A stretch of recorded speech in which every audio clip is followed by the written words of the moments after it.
नमस्कार मंडळी, यशस India T व्हीमध्ये आपलं स्वागत आहे। आमदार सुहास शिरसाट यांच्या वाढदिवसानिमित्त शालेय साहित्य व मिठाई वाटप दिनांक 24 जुलै 2026 रोजी छत्रपती संभाजीनगर तालुक्यातील लाडसांगवी येथे पेटावरील वस्ती शाळा या ठिकाणी विधानसभेचे नवनिर्वाचित सदस्य आमदार सुहासभाऊ शिरसाट यांच्या वाढदिवसानिमित्त शालेय साहित्य व मिठाई वाटप करण्यात आले।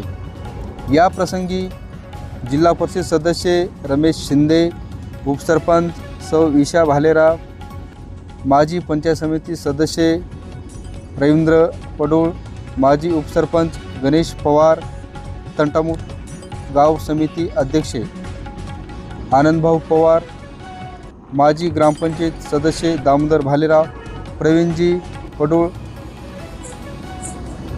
भाऊसाहेब बापू पडोळ, ग्रामपंचायत सदस्य श्री विजयजी करपे, अमोल सेठ, जैन प्रमोद भालेराव, दिनेश पडोळ, प्रकाश साबळे व संदीप ढोके यांच्यासहित शिक्षक शिक्षिका विद्यार्थी मोठ्या संख्येने उपस्थित होते। सहशिक्षक SD भालेराव सर यांनी आभार मानले। अनिल भालेराव, जिल्हा प्रतिनिधी, यशस इंडिया टीव्ही, छत्रपती संभाजीनगर।